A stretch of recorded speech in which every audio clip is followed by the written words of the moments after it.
My name is Daniel Zabransky. I was an aviation supply specialist in the United States Marine Corps. The MOS is 6672.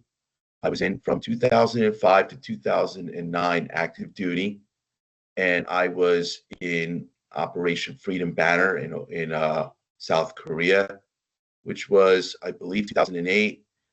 Before that was a UDP to Okinawa, Japan, 2007-8 timeframe. I think 6 months total. And yeah, I ended up being stationed in Kaneohe Bay, Marine Corps Base, Hawaii as well. All right. So do you mind telling us your background, where you're from, how you're raised, and then ultimately, how did you wind up joining the Marine Corps? So I grew up in Rockland County, New York. It's the lower Hudson Valley of New York State, about 30 plus minutes north of Manhattan. The earliest memories I have was I lived in Garnerville with my mom, my dad, and my brother Jason. Unfortunately, my father died young. He died 38. He had a glioblastoma. I think that's the same cancer that Senator McCain had. He was a decorated paramedic. He was going to be a physician's assistant. He was very young, but things didn't work out. So my mom pretty much grabbed the bull by the horns and was the platoon commander with me and my brother. We ended up moving to Spring Valley, New York with her parents, my grandparents, my grandma Esther and Grandpa Al. We were lucky to have that because we had no money. It was really tough. I come from somewhat of a mixed background. My mom's family is Jewish. I was raised Jewish. My dad originally was, Catholic, of Austrian and German background. So it was that wasn't really something you did then. I know in the 70s my parents met. It was almost forbidden still, but they loved each other very much. And unfortunately, things do happen. And my mom, got us all together and raised us really well. And and then she met my stepfather Richie, and we moved to Nanuet, New York, a different school district. And schools aren't easy in New York, and there's a lot of fights and different people, and people are going to challenge you, and you got to deal with that. I played sports, not great, but I played basketball. I played swim. I learned swimming. I went to like a sports camp, all that stuff. I owe my mom so much for that, to get prepared for swimming, because that's going to come in boot camp.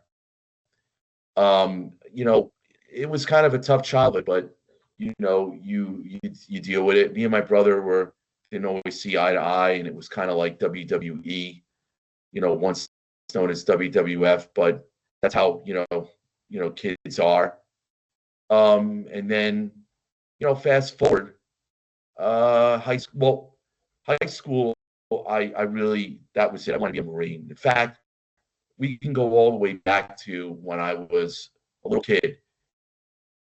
You see all these G.I. Joe cartoons, and you have Marines on there. They had a character on there that was a Marine, and you want to be that. And then you had all those commercials of a Marine in dress blues, fighting a dragon with a sword.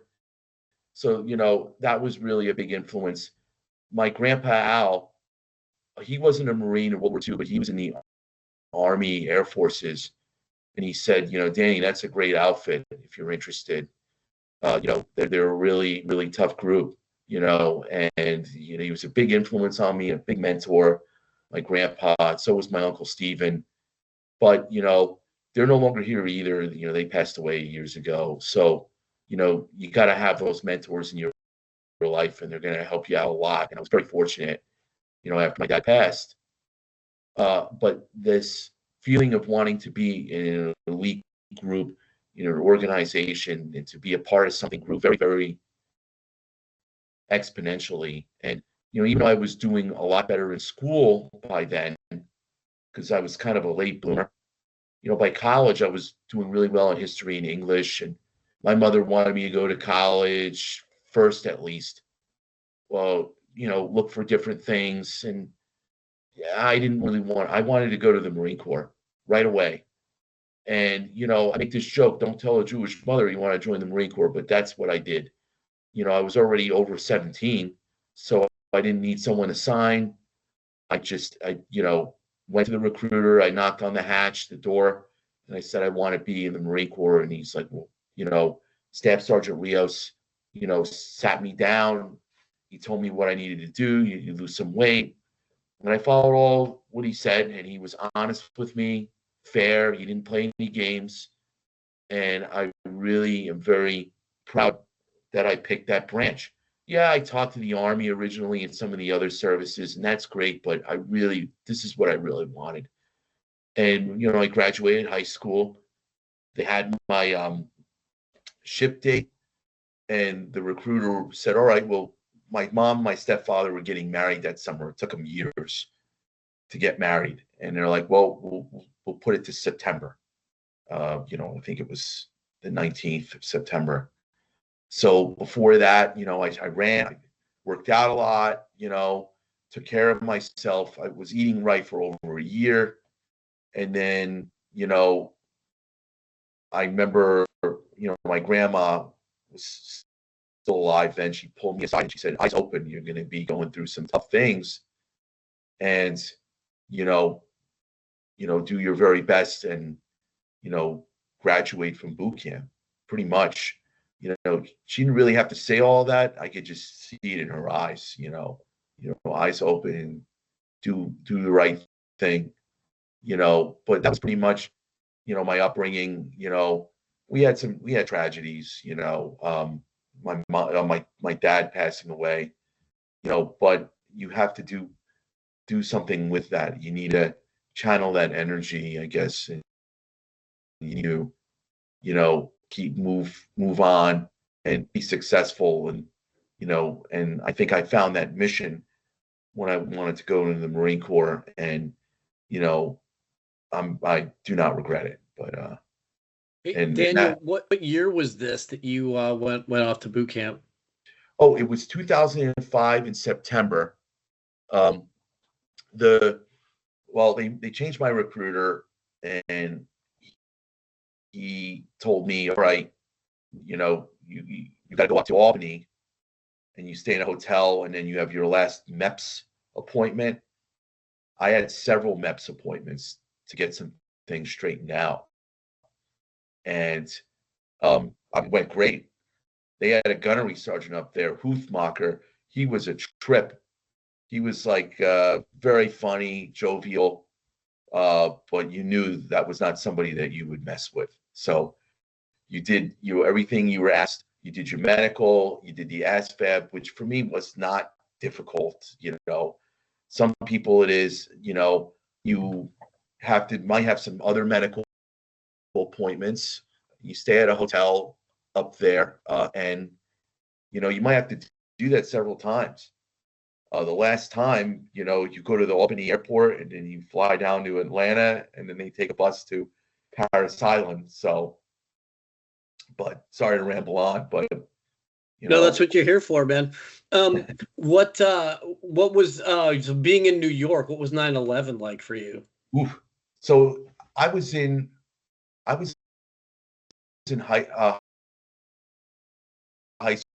school. I was in my first year at Nanuet Senior High School. It was a new school district, and we just started school pretty much. And I actually was late to school, and I woke up late. My grandma happened to call. She's like, "Did you get on the bus?" No. She's like, "A plane hit the years ago, Empire State Building. There was an accident, and the plane hit the Empire State Building." And I'm like, then you start thinking, "Oh, it's got to be an accident." But then you turn on the TV, because you still have television then, and you see the events unfolding before you. And then they immediately said, I remember they said something about Osama bin Laden, and I'm like, a couple was about a year or two ago. I remember hearing about him. They did some things on the news about him, and there were some bombings at embassies, at our embassies in the African continent.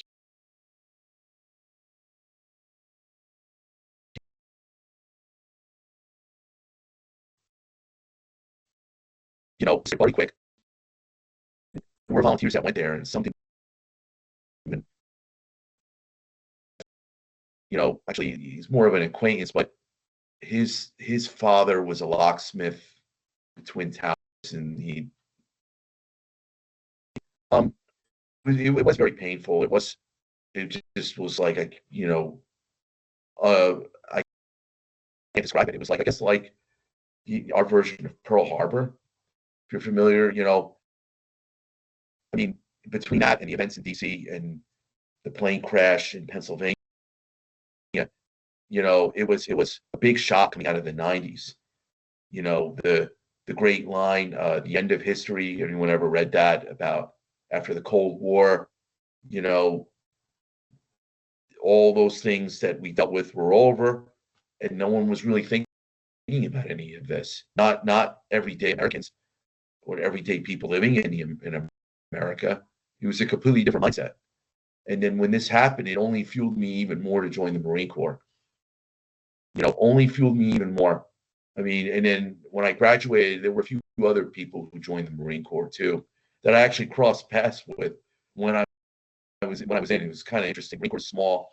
It's kind of a small little family. So there were people in high school that joined as well, and that could have been a major reason. And people would talk about this. This person went on this deployment. Oh, did you hear this guy joined? It was a rallying call. After 9/11, you drive somewhere, and your parents would drive you somewhere, and there'd be people waving flags on the side of the road, and people would be honking in support, and it kind of united people. United people that we were gonna fight for our country, or we were gonna at least be on the same team and figure out what was going on. So, but that was. So, do you mind? Sorry, do you mind describing, your boot camp experience in the aftermath of 9/11? What was that like? What were some obstacles for you? And then, what does the Marine Corps do with you upon you graduating? Okay, so that feeling, went with a lot of people after 9/11, and I was very, it's behind the back of your head, but when fast forward, you go through all the processes. Your recruiter, asks you what MOS you want out of a list, and then I pick supply, but once I got through all the final MEPS processing, and you're finally getting on the plane to go to this long day where you got to get down to Atlanta to Paris Island, this feeling is like, this is for real. This is what all these other Marines in the history books did. I mean, things were different in the somewhat. I mean, the emotions and the feelings going to Paris Island or just boot camp, pretty much. I think there's a lot of similarities. We all like to say that the Marine Corps doesn't really change, and I think that's a lot of part of it. So you're on the bus, and you can't see anything when you're going to Paris Island. You don't see nothing in the early morning or whatever. And then you look out the window and you see all these guys in Smoky Bears and the Chucks, your khaki shirt and your green trousers and black shoes, and you're like, this is serious. So you better get off the bus.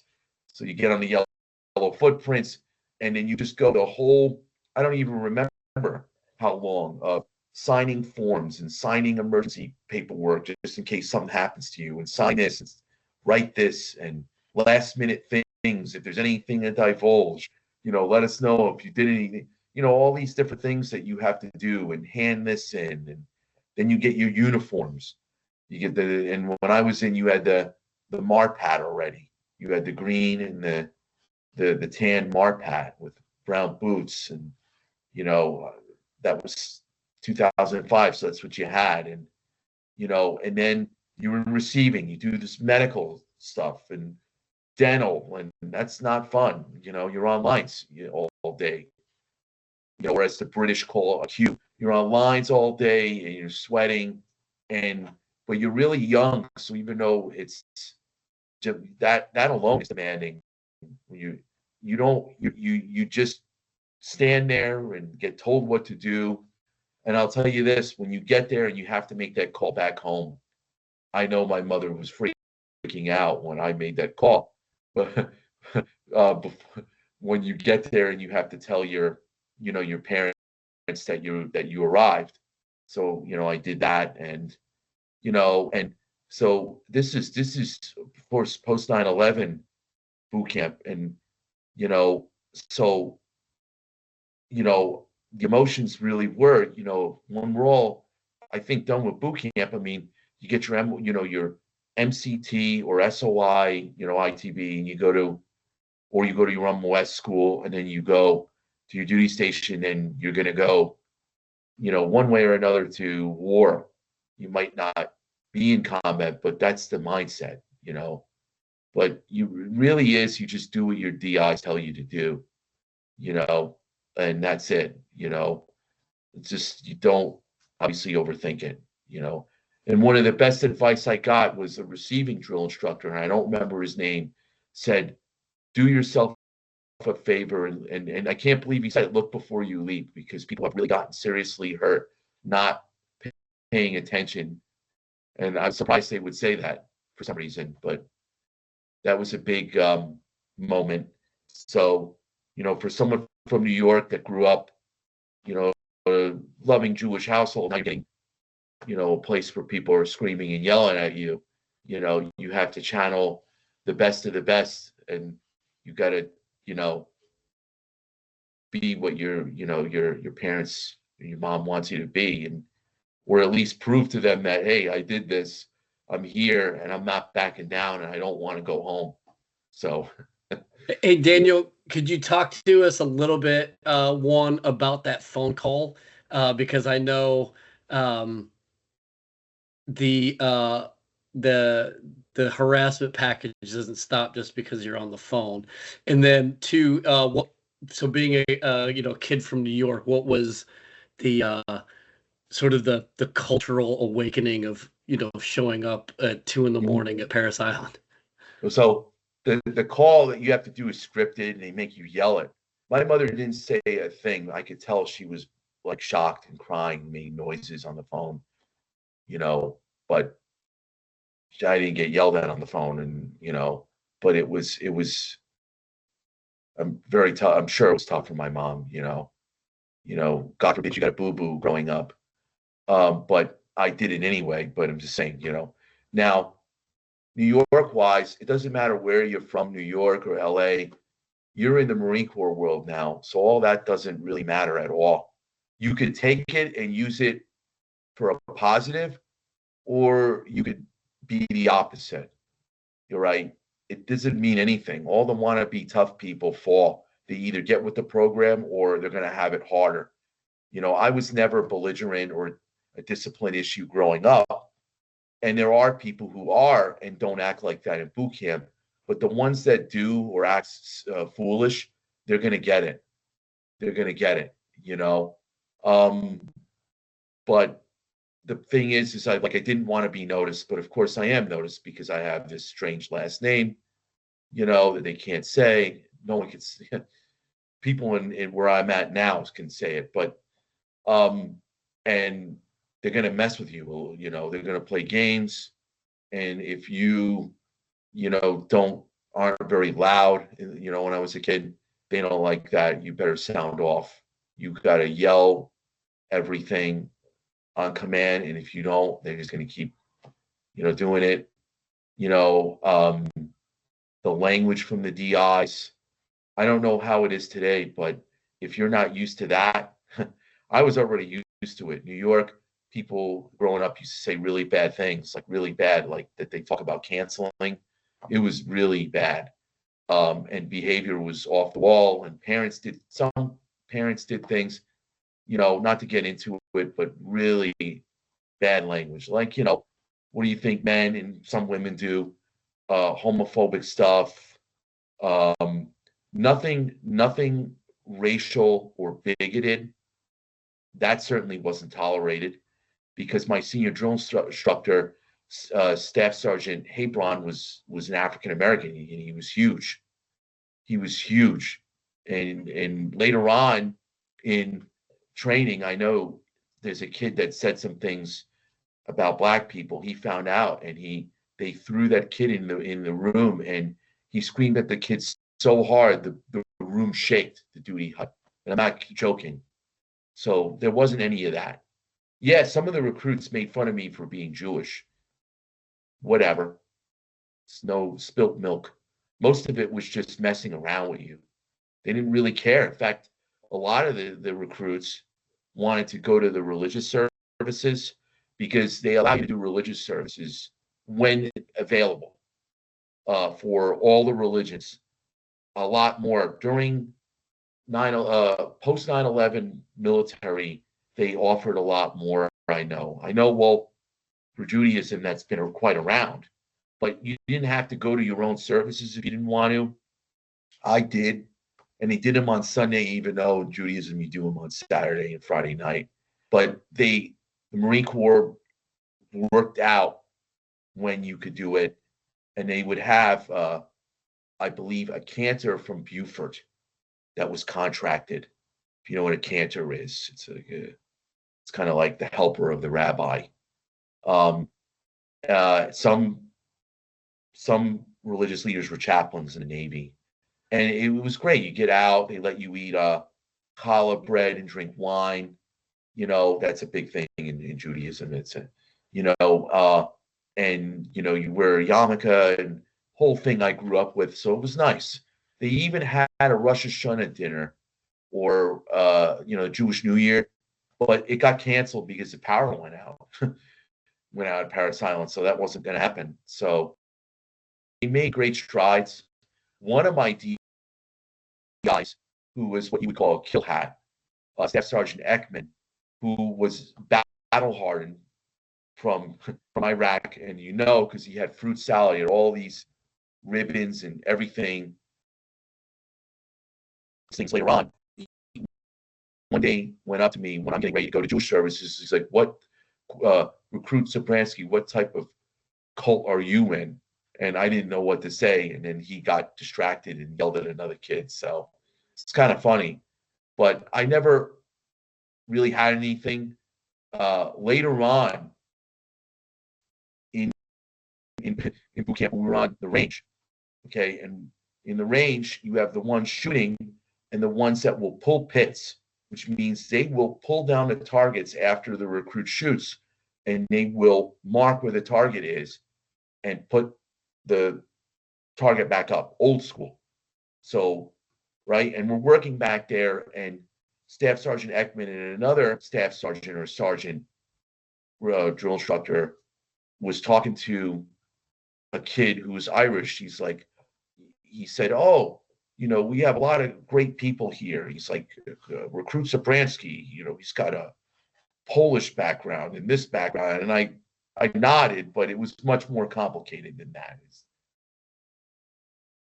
Jewish, Polish, and Ukrainian, that's Austrian. I wasn't going to say anything. So, that they didn't, I don't know, like years ago, I've heard stories, but when I was in, it was different that way.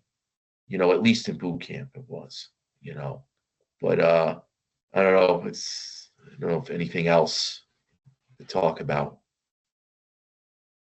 So what happens to you when you graduate boot camp, and then where does your Marine Corps career really start? Oh boy. So nothing compares to the graduation, and they had us in our service alphas, your green, jacket and trousers, and we had to graduate in the all-weather facility because the weather was too rough for Paris Island. It wasn't raining, it was just too cold. And we get, I letters to my mom, snail mail, and my stepdad is very familiar with driving down to Florida. So he took my mom and my grandma down to Paris Island. They made accommodations and everything for him. And even though my stepfather wasn't a Marine, he was very proud of this. And they treated them all like kings and queens, because my mother and my stepfather would never stop talking about it. You know, they were treated so great because their son was in boot camp and had a arduous experience and was yelled at and made fun of and called terrible names and abused and hit with pugil sticks. So, you know what I mean? So, but when we graduated, you know, I get into my stepdad's Toyota and we drive away. You actually finally see the front of the gate of Paris Island with the palm trees. I'm like, I didn't see this when I was here. And the first meal I had is we went to Cracker Barrel. That's the first and only time I went there. It was one of the best meals I ever had in my life. I've had a lot of great food, but coming from where I live and where I'm at now, but it was a big experience. And then driving up, and I graduated on December 16th. That's my father, Paul Zabransky's birthday. It's, you know, he died when I was 5. He was 38. You know, I remember this because my mom said, you know what day this is today? This is your dad's birthday. It was meant to be. You know, there's a Yiddish word, beshert, it means meant to be. And I'm not an expert in, you know, Yiddish or Hebrew or anything. What I'm saying is that these things kind of come back to you, you know, and, you know, instead of having 10 days, we had not only 10 days leave, but we signed, you know, to have about, what was it? Almost a month of recruit assistance because of the holiday season. So I was back home doing recruiting duty in your uniform during the holiday season, trying to find people, and no one wanted. Believe it or not, nobody wanted it. Not where I was in New York. Everyone had their head in the holidays. You know, talked to all these people. So you PT'd and you went out. You know, back. You know, you're living with your parents, and you know, you got the holidays. I was home for Christmas and Hanukkah. So both holidays that we celebrate. My stepdad is Irish and he's Catholic, you know. So it was like, it was unbelievable, you know. And then, you know, you put all that muscular work, you're shoveling snow, and it's the only time shoveling snow was the easiest I've ever done it. And you know, you're around as much as you can be, and then you do what the recruiters say you. But you know, the next place to go was in January. I had to go to MCT in Camp Geiger, and that's in New River in North Carolina. Named, you know, I know Camp Geiger named after Roy Geiger, the famous general. I think he was a naval aviator too, and he had command in Okinawa. But I went there in January, and it was like I don't even know if it was a month. So the infantry, the ITB, SOI guys, I guess the guys that were going to go in the 03s, they had such a backup. There were all these guys that were supposed to be grunts, and they were waiting to, I guess, class up to be in their infantry training. And for us, it was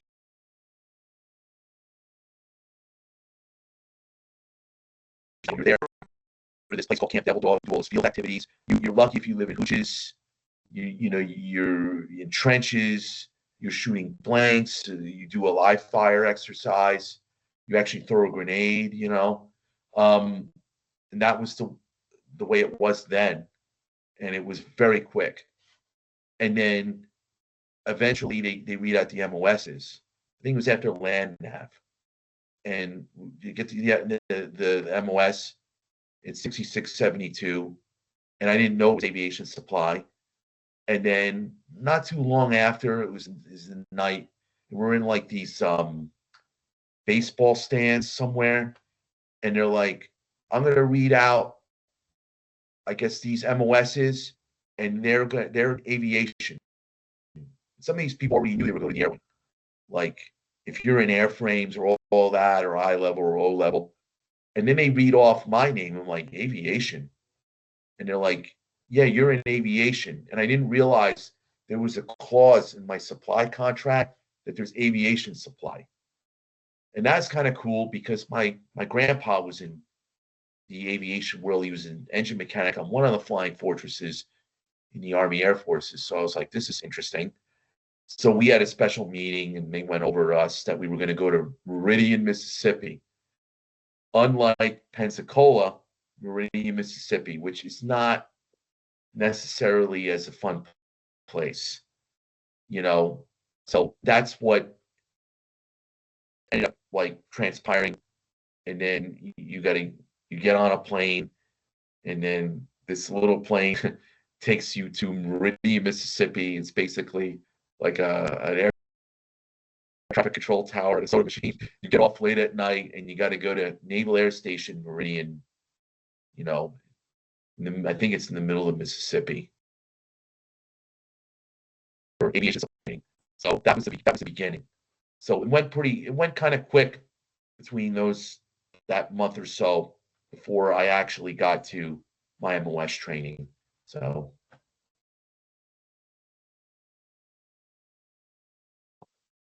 All right. So where did your career take you from there?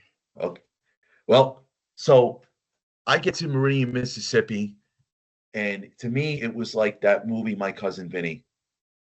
I don't know if I really had an accent like I do now. Not from the South, that's the deep South. Everything's different. You're on a naval air station with mainly Navy. The people, sailors that are going to go to storekeeper school, their supply school, and all their other schools. And pilots, including full pilots, like in France. And since they're officers, you have to salute them. But you don't always know who's an officer. It was kind of funny. And they don't teach you in boot camp, at least, not yet, about the Navy structures and what the E7s to E9s in the Navy have. They have they're chief petty officers. That's a big thing. They get the khakis and the khaki hat, and that's a very powerful group of senior enlisted. Like for us, but for them, it's, you know, those guys, and they wear shiny anchors, and you think they're officers, and they're not. All right, because in boot camp they say you see shiny, you salute. It's like, well, the officers, you know, yes, but senior enlisted in the Navy have that. So we had to learn that because I've saluted them, and they looked at me like I was a fool. All right, and that's another thing, the Navy stuff. Though their chow hall was very good. And you learn a lot about biscuits and grits and all these different pies, because the food out in town is horrendous. It's not, at least to me, it wasn't good. But the chow hall, or the, you know, on base was pretty good, very good. It's just not the food you're accustomed to. We check in, you know, rewind, we check into those barracks, right?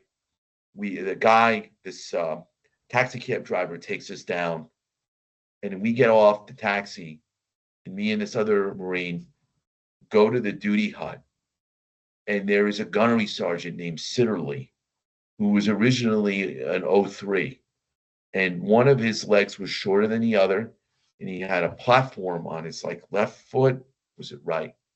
And he used to do the dip, which I only started seeing when I was in the Marine Corps. I never saw that in New York, not my part of New York.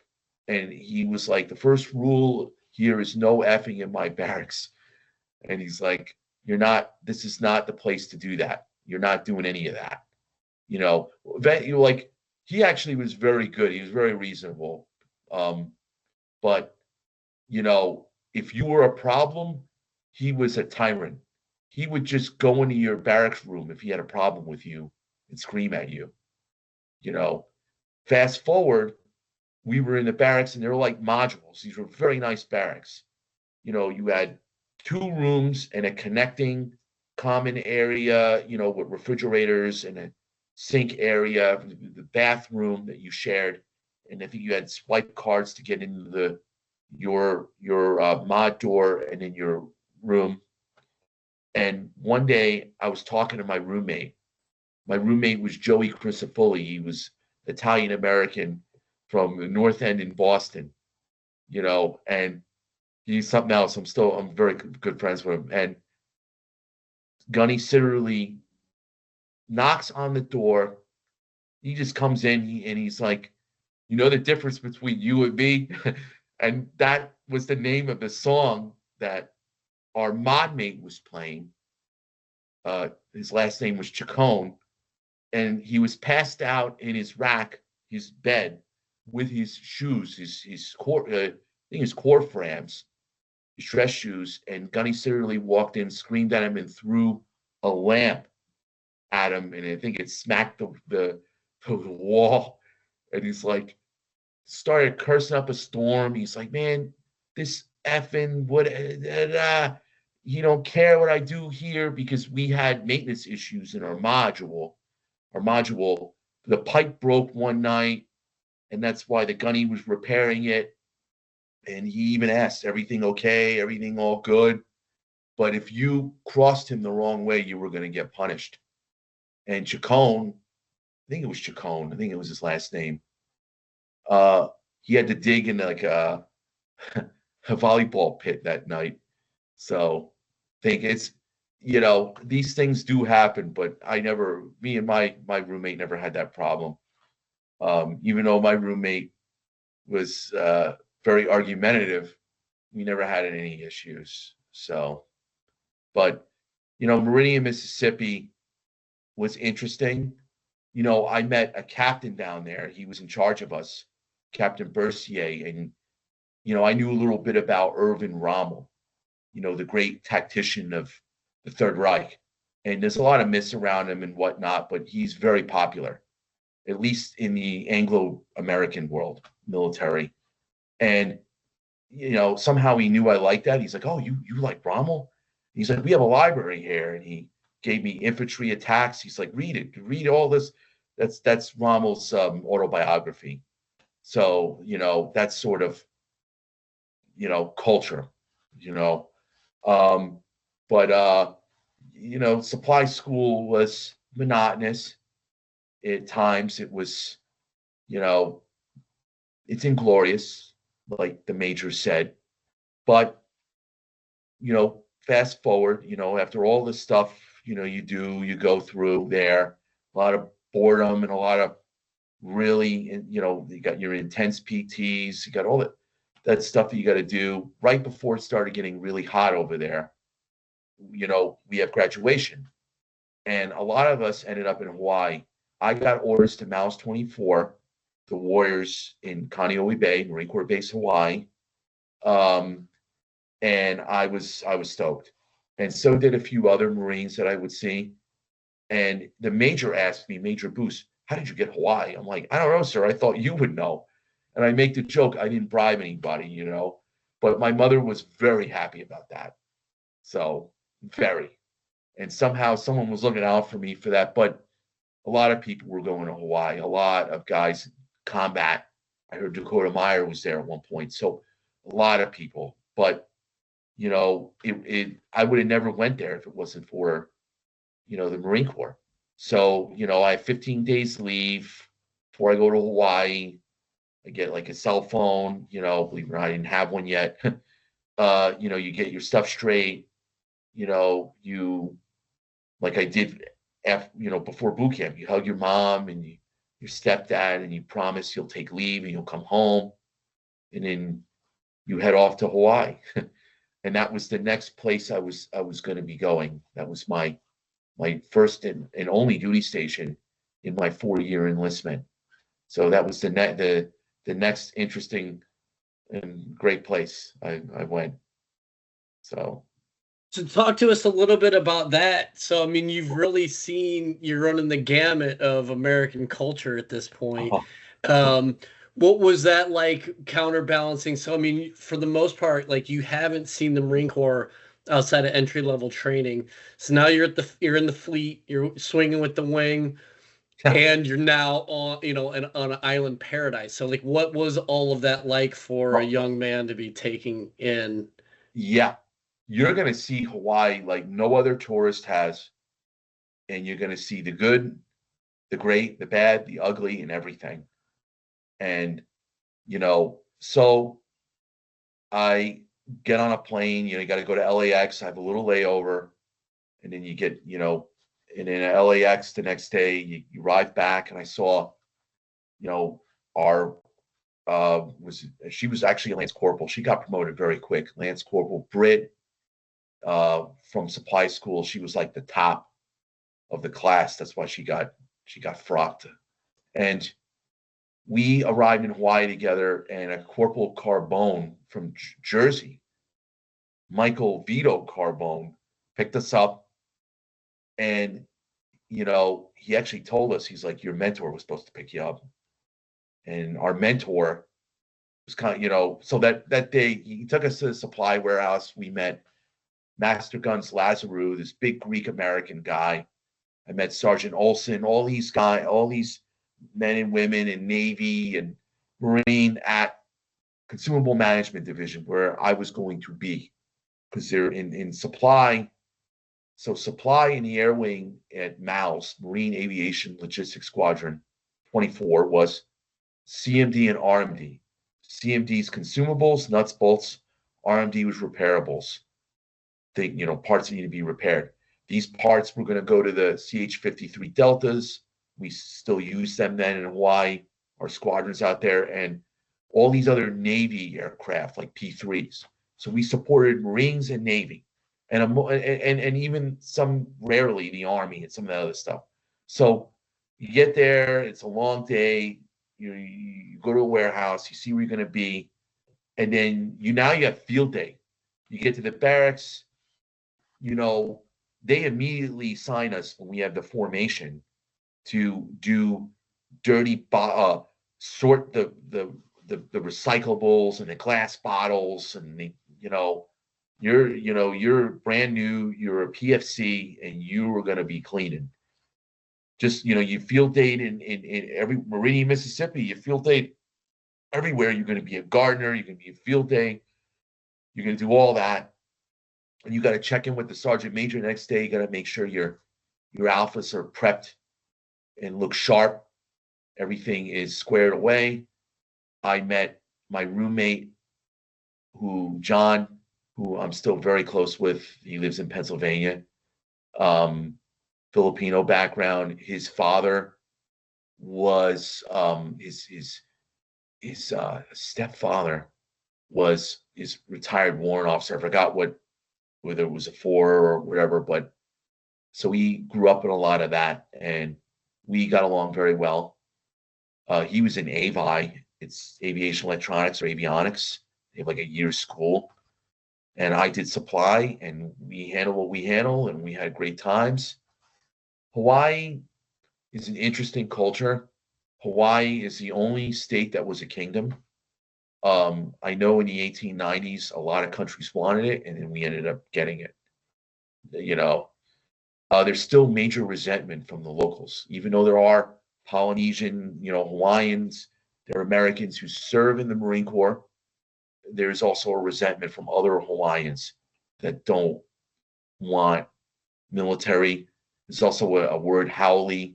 Haole is supposed to mean an outsider, that you're not. I mean, they might call Hawaiian residents that. They might, it's very tricky. Some people consider that a slur. Hawaii, I mean, the weather is amazing unless you're in a storm or flooded. Very beautiful place. Just driving into the base, when you go from the most beautiful airport, the Honolulu airport, I think it's Daniel Inouye Airport. You see water coming off the mountains, and you're on these roads that are like propped up, like swinging around mountains. So you get a car, like I eventually got a Buick, which is kind of funny. LeSabre, I got a good deal, and I drive that around the island. Or my friend Chris Afuli, I mentioned before, got stationed in Hawaii, and he got like a Mazda Miata. Was it a Mazda Miata? And we would drive around in it, convertibles. But nothing prepares you for that. If you like beaches, I used to go this summer to the Jersey Shore, to Wildwood Crest. My parents could afford it. My mom could afford it. Then you're gonna love Hawaii. Kailua, the beach over there, it's like a stone's throw away to the base. There's a base beach, but the waves are really rough. If you're not prepared, you'll get thrown out. So I remember one day I was in the supply response division, and I had a warrant officer, Chief Warrant Officer Pruitt, and he used to be like a drill instructor. He had high and tight, but it was more of a mohawk. And the guy like said, "You're surfing today. Get your surfboard." I'm like, "I don't know what I'm doing." It was like, so I just did whatever they wanted me to do. It was me and a few other people. It was hilarious. So I was like, I've never done this before. And then you go out with your friends. You go to North Shore. You might do a touristy thing like swim with the sharks. You pay for this thing where they put you on a boat, they put you in a glass tube, and there's sharks around you, and then there's all these Waikiki excursions and drinking. I turned 21 in Waikiki. That's a place where you really want to stay out of trouble. You got to know when to knock it off. A lot of people that I knew got NJP'd or got thrown under the bus for something, even if it wasn't their fault. And the advice is use good judgment and know who you're with, and be very careful who you're with, because you could get put in a lot of trouble and you don't want to babysit. And I had great friends, great Marine buddies that for the most part, we never got any fights out in town. And yeah, there was a lot of drinking and stuff, but we always threw each other in the taxis. And after a certain time of night in Waikiki, it's bad. And I've heard stories of Marines and sailors being beaten up, getting into fights with Hawaiians. I've heard a story about a Marine getting killed down there. So you got to be careful. The funniest thing I think that happened was when I first arrived there, they asked me to do chaperone duty in my dress blue Deltas. There was going to be a lot of high-ranking officers attending this big music band thing in Honolulu, and that we were going to chaperone all these people. And they picked me and a bunch of other Marines of various ranks. And one of the Marines in the supply department they picked, Corporal Locke, had sleeves. He was, really kind of rough around the edges. And me and him went, and a bunch of others, and a staff sergeant was running it. And we went out. We had a great time. The corporal throws a beer in my hand, drink it. He didn't ask anything about age or anything. He just said, just drink it and don't say anything. That was, I guess, the way things were. I mean, I wasn't in that long ago, and maybe things were a little different, but that happened when I was in. And then the staff sergeant wanted to go to an Irish bar, and it was legitimately an Irish bar, O'Toole's, before the chaperone duty and after. So it was Hawaii. You had all these Irish people, and you had Guinness and all these drinks, and they even did Irish dancing in there. And it was kind of interesting to see that in Hawaii, and all this great food, and it's Hawaiian food, poke and chicken katsu, which is like a chicken cutlet or a schnitzel, and all these cool things that you never had. And if you're lucky, you have friends or a roommate like mine that takes you out. And he has a car, drives you around before you get your own. You don't just stay on base, because you have, the enlisted club kahunas, which is great. But, it's good to get out, and it's good to meet people, and you do what you do. You do supply duty. You have supply watch on the weekends if the Navy and Marine squadrons are open, and You might work mid crew or night crew or day crew. You got your PT. You're going to PT, obviously. You're going to do what's expected of you. You're gonna go out in town and do runs, Diamond Head, or people are gonna take you out on a run, a gunnery sergeant. You're not even gonna know where you're gonna go. They're gonna drive you out to a bunch of hills and crazy places, and you're gonna run up and down for hours. So pretty much things like that, like a lot of parts of the Marine Corps. You're gonna do inventories, inspections. You're gonna do inspections with your uniforms. Information, you're going to do your knowledge, which is all the Marine Corps information. You're going to do a lot of it. You're going to learn maybe how to use trucks and forklifts. And if you don't know how to drive stick, you're going to have to learn. So, all these things, databases and programs, at 20 years old, they said, you're going to brief, the officers, a few of them, the government employees they had in the supply department, and your colleagues on how to do this thing in supply. It was called pre-expended bin. All the squadrons had bins of supplies that when they would take a part out, they would update the system and you would replenish it, versus having to always call us up for a part and wait.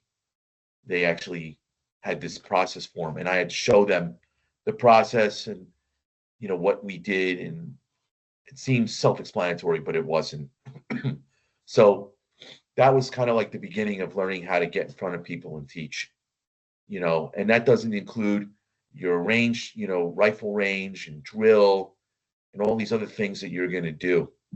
And, that was the first part of Hawaii, pretty much. There's a whole bunch of things I could go into, but that was like the first part of my time in Hawaii.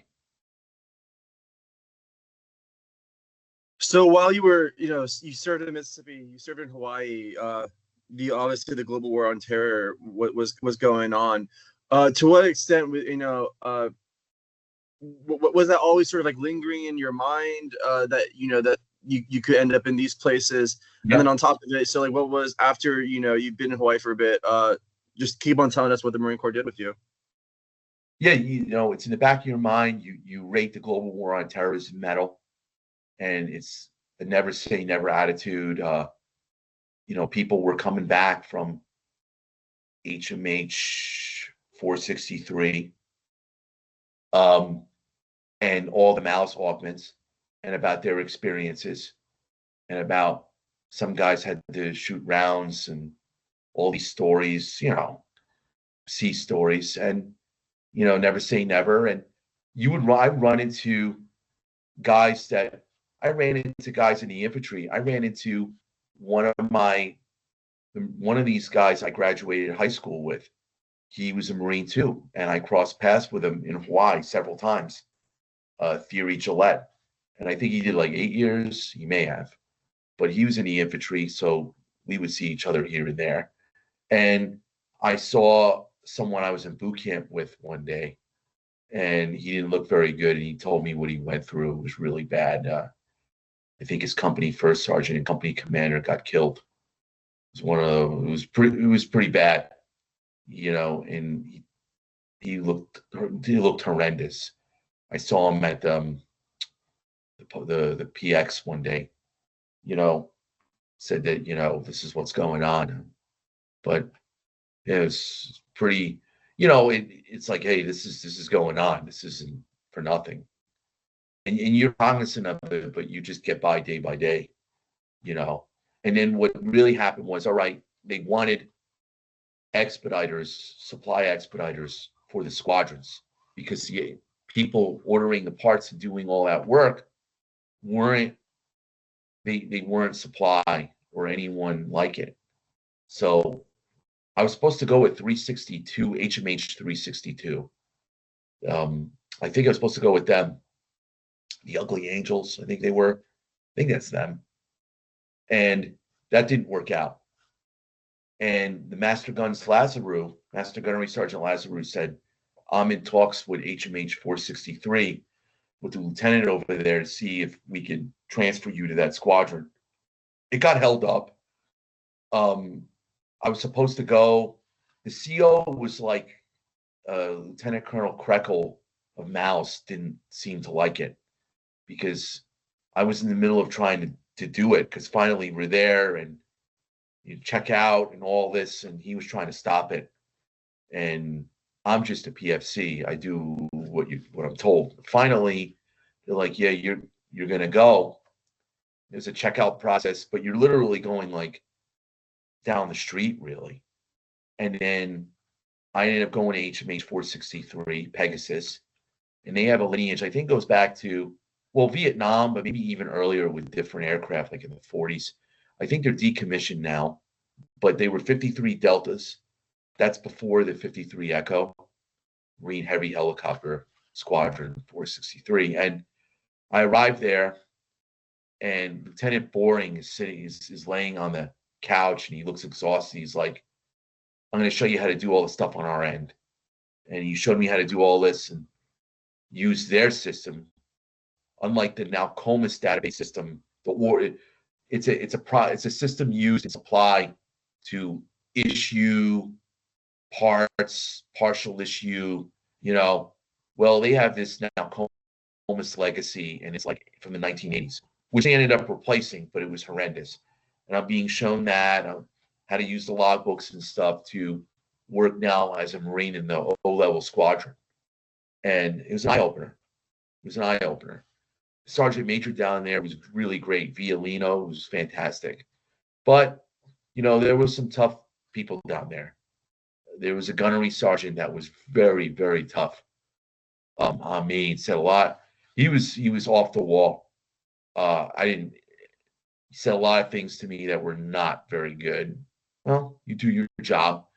But yeah, Gunny Duggar. But I really respected him.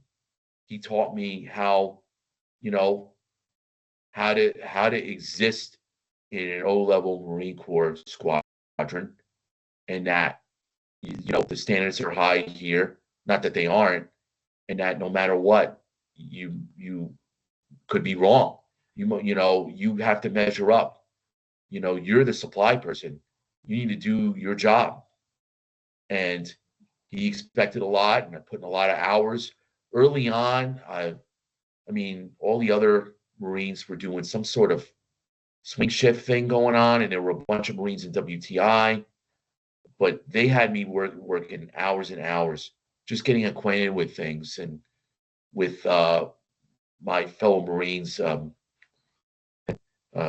Marison, Corporal Marison, and all these guys, and learning about the aircraft and and how things operate down there, because you don't have the experience. You see things with NSNs or NINs, they see part numbers. Okay, there's a disconnect. They don't care about the supply system and supply and demand. They just want what they want, and they hoard it. They don't always do things the way they're supposed to be done. Newsflash, but it's all about getting what you need and not. You don't like to wait for supply, and the supply sees it differently. It's all about rules and regulations and making sure we give you what you want, and not and it's supposed to work like efficiently, and it's supposed to be fair, but and it gets very stressful. You're the middleman. One day they're having trouble ordering an O-ring, and no one is ordering it right. And what was his name? Staff Sergeant Evans. I think he became a warrant officer at one point. He was like, Z, because we call it that, you got to figure this out. And I actually went across the hangar to a bunch of contractors with Sikorsky, and there was a retired gunnery sergeant. We asked for his help. I talked to him, and he worked with me in the pubs and find out what the problem was. And they had to enter a certain code to get this part right. this certain type of O-ring. One code off or not entering the right code, and it's a completely different O-ring. And we figured it out. You know, we got all the stuff down, publication. I think we did copy, everything. And Gunny Duggar was there, and we handed him the paperwork, and he's like, "Good job, good job." And Staff Sergeant Evans said, "Well done, Kimosabe." You know, so and it wasn't easy because in the beginning, you know, people like look down on you. You're a supply dunce, and there's disconnects with what you do, and they think that you might be an idiot because your inventory different than them. They base everything on FOD. In supply, in MALS, you're not near the aircraft, so you might not have to do a FOD walk. You know, you count things, you know, believe it or not, differently. If there's a box of, like you have boxes of nuts and bolts, you don't open them up. Like a box could be a unit of issue. You know, that's how you issue it. But in the squadron, they count every little thing, even if it's issued as a box or issued as a bag of screws. The bags are already open, and you got to have accountability for all that. It sounds like, yeah, that's how it is, but there's little things here and there you're not going to know that are really important. And, you know, the FOD thing is very serious. So is tools. You lose a tool. I never got anywhere near that, but I work screw crew, you know, overnight, and we weren't going to go home if a tool was lost. You know, they would have to find it. So this is really serious. That's why everything's based on, you know, safety. They would talk about, you know, what can happen to you. You have the rotor blades. They could severely damage, you know, you could die. You could get killed from them. You know, like little, you know, things like that, that if you're in a supply warehouse, might not know. You know, you don't know what all those parts of the supply warehouse are either. You know, the NIN and maybe the nomenclature, but it's the O-level guys and the I-level maintenance too that open these things up and know the intricacies. And that's what they showed me over there. You know, tail rotor servos and, you know, all these nicknames for things. And, you know, and then we end up getting slated to go on deployment. We're supposed to go to Iraq, right? And by then, you know, you develop a reputation. And I had a staff sergeant named Kitts who took a liking to me, even though he couldn't say my name well. And he was really great. I worked on nights with him. He said, everything's gonna work out. And he liked me over this other Marine that was an expire that wasn't supply. So he's like, yeah, we're gonna do just fine. And you know, what happened is you get that reputation and people are like, yeah, this guy delivers. He could get the parts, you know, and then people mess with you, they mess with your, you know, your accent. This happened in MALS too, and they think you're like Joe Pesci or something. And if you're mild-mannered, you have to learn how to give it back. And then I ended up doing that, and that's why, you know, the reputation, you know, the New York reputation and all those movies and those mobster movies and such, you play on it because, you know, you got to give it back to your fellow Marines. Not anyone above you, but, you know, your fellow guys of your rank, and you know, at the same time you do your job and you deliver. You know, you literally get them what they need, your parts, equipment.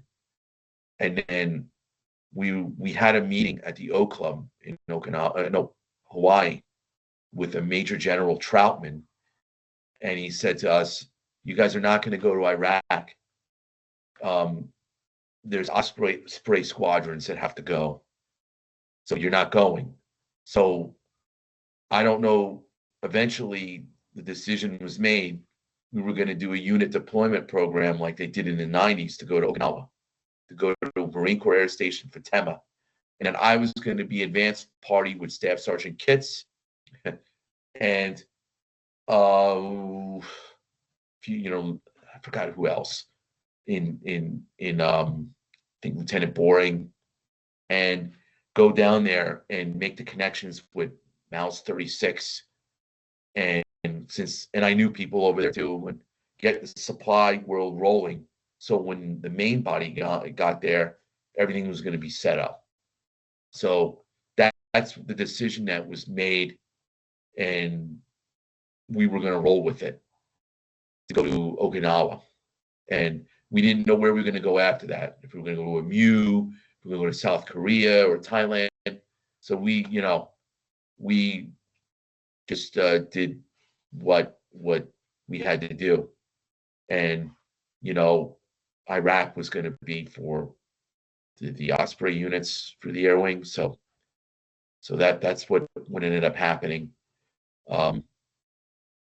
That part.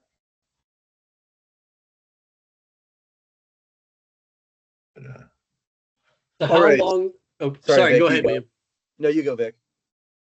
So, so now you're going UDP.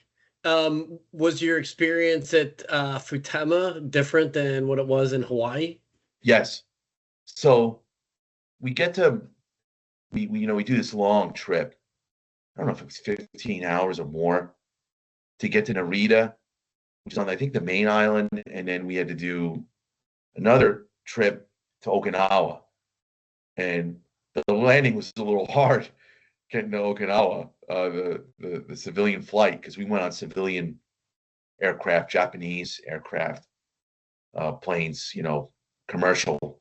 So they get buses for us to go to Futema. And a lot of the old school 463 people were at Okinawa, and knew those squadrons. And, it we had one sergeant that said, yeah, you got the Thirsty Parrot over there. That's the E Club over there. Like, but we get there and it's not the same at all. That weather over there is more humid. It was kind of rainy-ish. It was like October, and I was a lance corporal then, and we had our XO was in charge at the time. It was Major Oliver at the time, and he got us, situated us. We got a hangar. I went talked to supply. We got our barracks. The staff at COs and officers got the barracks next door to us. We had was it the third or fourth floor in the barracks we were sharing, and we were next to MALS-36 barracks. We had MALS augments from Hawaii that were going to meet us in Okinawa in a couple months, and I knew a few of them to help out. But you make the connections. You speak to the staff NCOs and NCOs and below and supply. You get your face out there. I got my government driver's license, so you could drive on the left side of the road in a truck and pick up parts. You just get acquainted with things.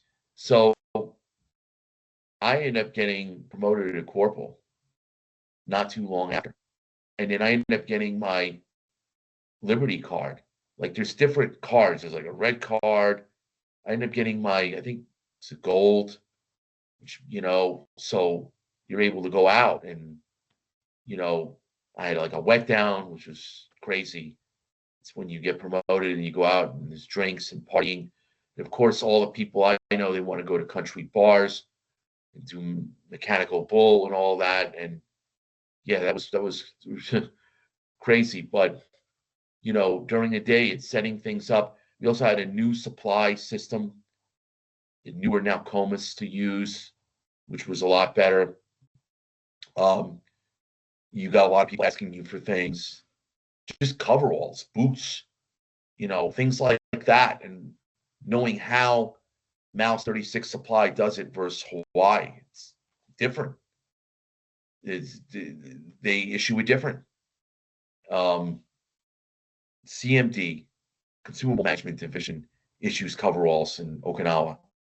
In Hawaii, it's this SSD they issue them. So it's different things. You can't assume. And what else was I going to say? You get acquainted with the MAG 36 Sergeant Major and all those squadron gunnery sergeant, because you have to go to an NCO, some sort of NCO meeting, and then you see who they are, and you got your. I mean, nothing really doesn't completely change. I mean, you got your field days, you got PT, but we had like 12 on, 12 off. We didn't know where we were going to go from Okinawa, but we just, did what we did there. The first 2 months, sometime in the beginning, my Lieutenant Boring is his name, said, I want you to come out to this tunnel riding thing. It's through this business or non-for-profit or whatever it is. We're going to go through caves and tunnels and look for remnants of World War II, because the Battle of Okinawa, it was the bloodiest battle, that I think the United States fought over there. The Shuri Line and all that, and all Marines, and Eugene Sledge fighting over there, if you know who that is, and once again, Roy Geiger, all these people over there, there's a history. The bases are named after a lot of Marines that died in that battle, or was awarded the Medal of Honor. I think we have all these camps, Kinzer, and Schwab, and all of them. So there's a big history. So we did that, and we went through all these tunnels and caves. There's bats everywhere. It's gross, bugs, and we didn't see any weapons or equipment or bodies, but they do find things still. They do find evidences of the war.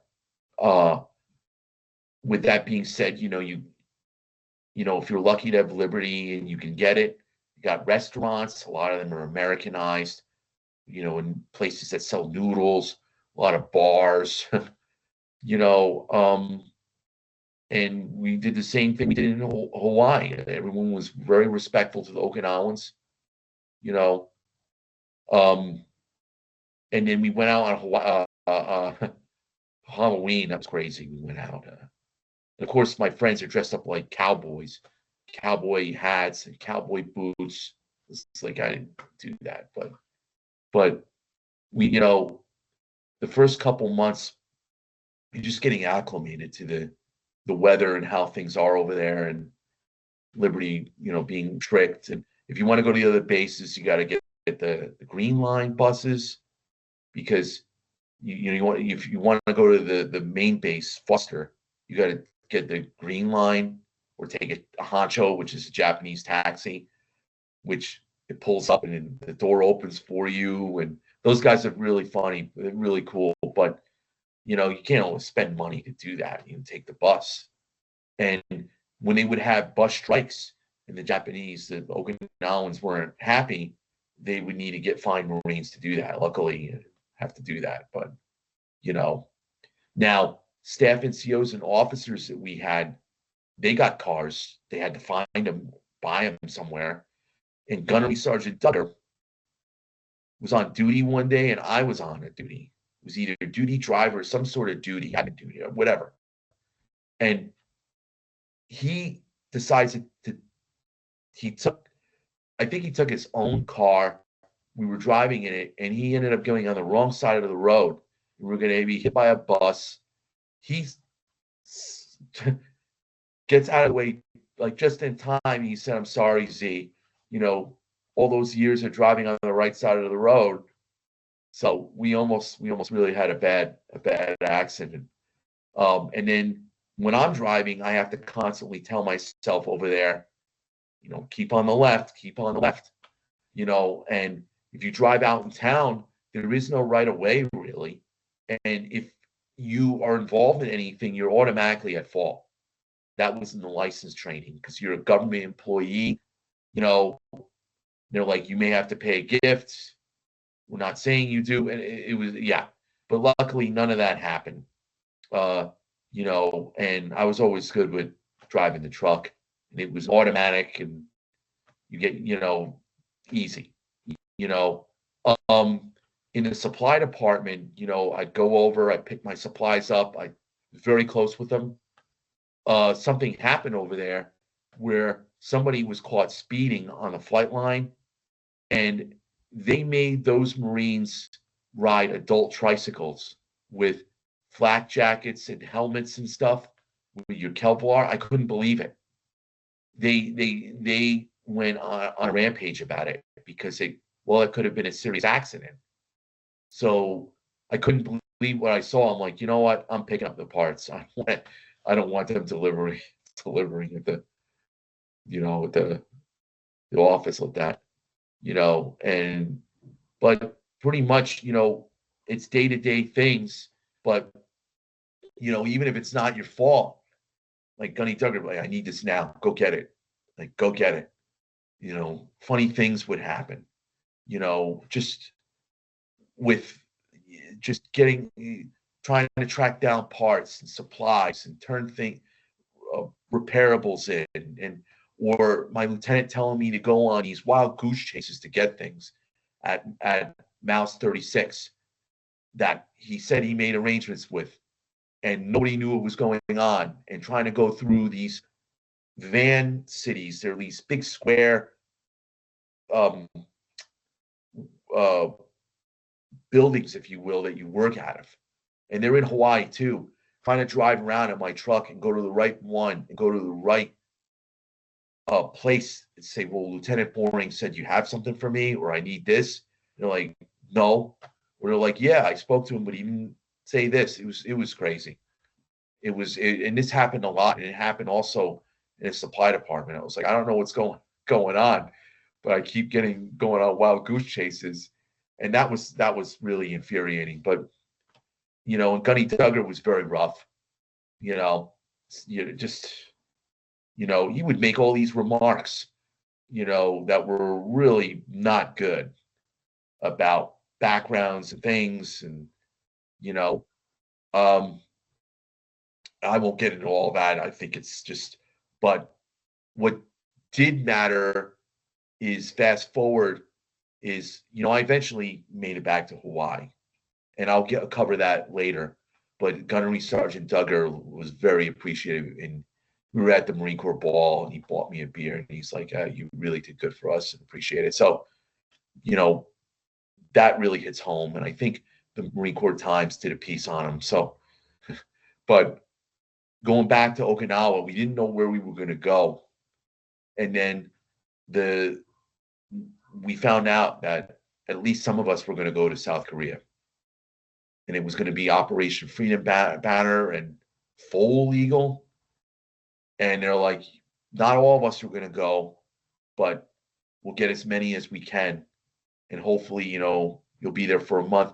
They have that Korean Defense Medal. And it was, you get, but we ended up taking a Korean air flight there. Okay. And not all the Marines in the squadron were in the same place. Marines in Okinawa. You had Marines in Okinawa, well, Japan, but different islands. I guess that got stuck because there was aircraft issues. You had Marines in Pohang, Naval Air Station Pohang, in the southern tip, next to Camp Mujuk and the Rock Marine Base. And then you had Marines. I ended up going to Camp Humphreys, Pyeongtaek, and we stayed at these hotels out in town. We didn't have barracks housing, and they looked rather shady, the hotel. And then we were told, you can't leave here after 11. And then on the way there from Osan, from when we got off the private jet and it was freezing, we get in this bus. The bus driver doesn't know where we're going.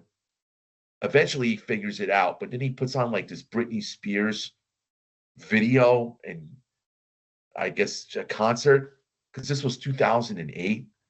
And then Chief Warrant Officer Beasley is like, this is like ridiculous. We're like, and then we finally get to the hotel. I'm like, this hotel looks shady. Like, it just doesn't look right.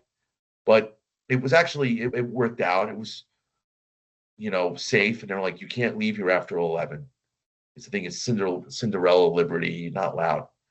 So we get on the base the next day and we find facilities to work out of. And then we're there and I get some helicopter rides, the first ones I ever got. And we end up going to Rodriguez Range one day and, you know, walking around and seeing all, I guess, the Marine Air Ground, was it the MACTAF in its work, I guess you could say. You see a lot of Army, you see all the, everyone has their little jobs. You have all these tanks and ground vehicles, and this is like at Rodriguez Range, and then doing all these operations, I guess, if you will. And then when you're at Humphreys, you see all the Black Hawks and Army aviation, how they do things and how they work, and you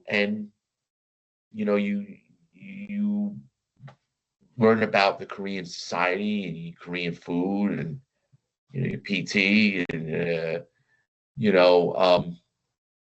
and then we ended up getting into the 53s and going down to meet up the rest of the squadron, or at least in South Korea, to Pohang. And we get there, and there really isn't much for me to do in supply. We already, had everything. And Gunnery Sergeant Duggar's like, you're going to be a mess man, and you're going to do that for a week.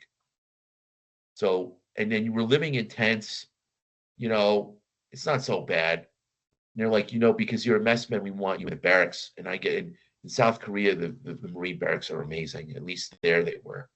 So at Pohang, they put us there for a week at least. And then we just helped out the cooks, Marine cooks. And then I was an NCO then, so you're making sure everyone else is doing what they're doing, and you definitely do some of the work. And it was really cold there, but I really loved mountainous region and the culture. Language is very difficult. The people were very nice. We did have some liberty. We went to some Korean temples, and I got some Korean art and a sculpture. And what else did we do? We went to the DMZ for a promotion. And that was really eye-opening to see to North Korea. We're still basically at war, even though there's not really been a real peace. That's why we're still there. And so then this was 2008 once again. And then, eventually the operations end and big party, people show up with all this Bud Ice. I'm like, who gets that type of beer? And then, had like an outside patio area in front of a restaurant called Mr. Kim's. It's kind of funny, and, had a great time. And then the next couple of days you were assigned a stick, and when your stick was ready, you were supposed to line up out of the hangar, and it'd be a C-130 taking you back to Okinawa. So instead of going private, like I did getting to Osan, they're just going to put us on a C-130, my first time on one, and get to Okinawa, and then be with the rest of the Marines that didn't leave and the ones coming back too. And we just stayed there till around April, I guess, doing our jobs, and then eventually make it back to Hawaii, go back and get situated again. And I was advon back to Hawaii, if I can remember. And then, getting stuff situated again to be in Hawaii. And then word spread that they were going to send me back to the MALS. Then I was going to get orders eventually to go back to MALS, go back to supply where I came from. And, that was the thing they kept talking about. There was a new master sergeant in supply, even though it was Master Guns Lazarou, there was Master Sergeant Provost. And I kept running into him. He's like, "Hey, you ready to come back? You ready to come back?" And I'm like, "I like the squadron, but," and then eventually I had to come back. But I had a great relationship with HMH-463. Those guys are very special cast of characters. There was one experience, New Year's Okinawa. I was on duty. I was a duty NCO, and it was a very belligerent guy that drank a lot from Alaska, beating up on a guy from Long Island, and I had to like throw this kid in his room, or at least I tried to. And it's like, yeah, some of these guys. We had a hilarious event. So we were granted special like a liberty to see the Giants play against the Patriots, the Super Bowl, and of course the time zones are different. So we had to get up early in the morning to watch that game. And they're like, we had another master sergeant who was the aviation maintenance chief, Nagy, big Hungarian American guy, he looked like Jesse Ventura, huge. And he was like, don't end up in a benjo ditch. You know what that is? He's like, take care of yourself, watch the game. But if you're not on duty, yeah, but don't be a fool. The night before, people were kind of acting stupid. There was a fire. The fire alarm went off. Everyone's stumbling out of the barracks, right? And turns out someone burnt their popcorn, and the firefighters went in. They brought the popcorn out, and they made the kid eat it. The one that burnt, the kid who burnt the popcorn, the Marine that burnt the popcorn said, I burnt it. He's like, eat it. I think it was, he did it anyway, but it was crazy. And then the barracks next to us where the staff NCOs were, and one of the staff sergeants opens the door. He's got sleeves, opens the window, and he's like, oh, you guys, slams the window. It's like it's just everyone outside, just in a cluster, yelling and screaming. And then the couple hours from now, we're supposed to watch the Super Bowl. So, yeah, these things do happen. Some funny things happen. But yeah, that's Okinawa for you. And but once again, we ended up coming back to Hawaii, and everything went really well. It's always like a drama on a deployment. There was some problems here and there with people acting stupid and such when they were given liberty. And in South Korea, they were like, yeah, you guys aren't going to be drinking. In the beginning, they were like, yeah, no one is going to be drinking or doing anything stupid. People probably still did, but yeah, you're not, told that, hey, that's enough already, do it. And there's always something. There's always one that ruins it for the rest of us. But pretty much that happens. And once again, I got back to Hawaii. I got back to MALS. And, MALS, supply felt different then. It was a little different. I was an NCO then. And, it wasn't as, I don't know, I would say fun, but it felt different for me. But, pretty much now you're the NCO, and now you still do plenty of the work, but now you're going to be taking charge more and more is expected of you. And then you have all these new Marines coming in, uniform inspections and things like that. And, but that was that time period. And, then this was so last year, you had Marine Corps ball. I said Gunny Duggar said nice things, and you have a great time there, and then you're like, am I going to re-enlist? Am I going to extend? What am I going to do?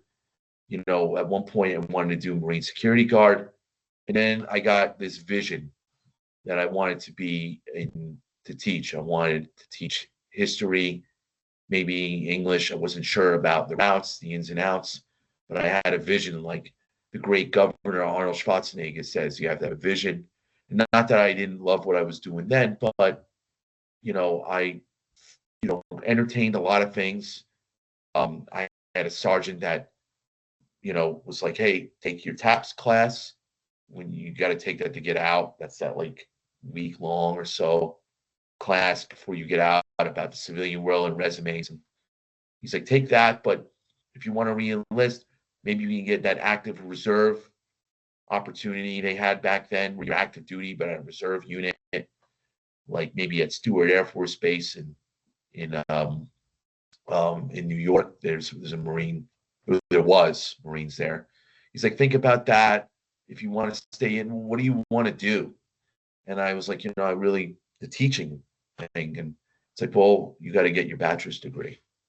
So, I had this green book, and I wrote what I have to do when I get out to get out of the Marine Corps during getting out. And then that included college, and the new GI Bill was coming out that we had to actually register for. And then I took 15 days leave. And then I went back home to New York. And then I was with my mom. And I tried every year to go back to New York. And I couldn't always because of deployments, or just flat out couldn't go because we had training. But I was with her, and she's like, I'll take you to Rockland Community College and her alma mater, and we'll talk to people over there about what's going on. And it was 15 days leave, and one of the counselors there said, take the placement exam tomorrow. Come at this time and take it. Don't worry about studying. It's like, just take the test. So, my mom drives me there, and, you sit down, you take the test, you get registered. It's like, well, it looks like this is what I'm going to be doing. And then, I made an appointment with the advisor that deals with the GI Bill benefits. And, I get on the plane and go back to Hawaii, and I had a couple months left. I had 59 days terminal leave. So, time clock's ticking. Still had plenty of things to do. The clock was ticking. So I covered all the ins and outs, every minute detail about what to do, shipping and TMO, your all the stuff in the barracks, your car, what you got to do when you get to New York, everything with school. It seems, like a no-brainer, but you keep on top of those things. And, I love the guys I served with, the men and women were very special to me. And some of them I'm still in contact with, and others, if they're still, around, I do my best. Everybody made me who I am. And, till the last day, you're helping out, doing things. It took a Sergeant Acosta to say, what are you doing here? Just go home. This is like your last day before you're on terminal leave. It's like, what are you doing here? I'm like, where else to go? It's like, you got to, get prepared to go home. So, before that, like weeks before, I had a going away party, which was crazy. It was in Waikiki, and so all my friends, it was really off the wall. And then, you say your farewells, you don't know if you're going to come back to Hawaii, and you get on the plane and you go home and you're on terminal leave, and all those Marine, I guess, prior service recruiters call you. They didn't want you to leave. You could still get back in active duty. And then there were all these other things, but, I wanted to do what I wanted to do. I knew that I could do that again, but I was on a mission to go back to school. And I only had like one mandatory individual reserve meeting when I was in the reserves, and one of the prior service recruiters called me, when I was at Penn State, and I told him that I was at Penn State. He's like, oh, I'm from there. You should stay with that, but if you're ever interested in putting your candies back on, please call me. So, I was now going to school. Maybe I could have did some of that when I was active duty, but I was now going to college, and it's a big culture shock now, because you're a couple years older, and you're now in in an environment where you police your own. And, you know, my grandma, you know, my mom and my grandma were very proud regardless. And they're like, now you're going to school now. And, you know, they're really happy. And my grandma was like, you know, get up and introduce yourself to the teachers after class. Don't be afraid to do it, you know, because it shows. Go, you know, don't be afraid to pick their brain, get help, because, you know, you should have that. And it stayed with me, you know. And, you know, I ended up graduating from college. I ended up, you know, at one point having a 3.9. And I ended up going to Penn State. There's other schools I could have went to. I went to Penn State because it was military friendly. And, you know, I make jokes that it's like that Ronnie Dangerfield movie with Back to School, if you know what that is, Thornton Mellon. But it's not, you know, really like that. But I really enjoyed those years. And there's a big changes, you know, in my 20s, a lot of big changes. But the big takeaway from the Marine Corps is you think you're going to go to war, you're going to go to Iraq or Afghanistan like my friends, and they send me to Okinawa in South Korea. You know, Uncle Sam sends you there. It's like, you know, during the height of the war, you know, and it's happened to us like a couple of my other friends. I'm like, you don't know where you're going to go. You roll the dice and you don't know which way, what way. Some people, they always say you do, because if you're in the infantry, but, you know, in the 90s, the infantry, that was a peacetime. So you don't, you know, in my opinion, you don't always know where you're going to go, but you never say never.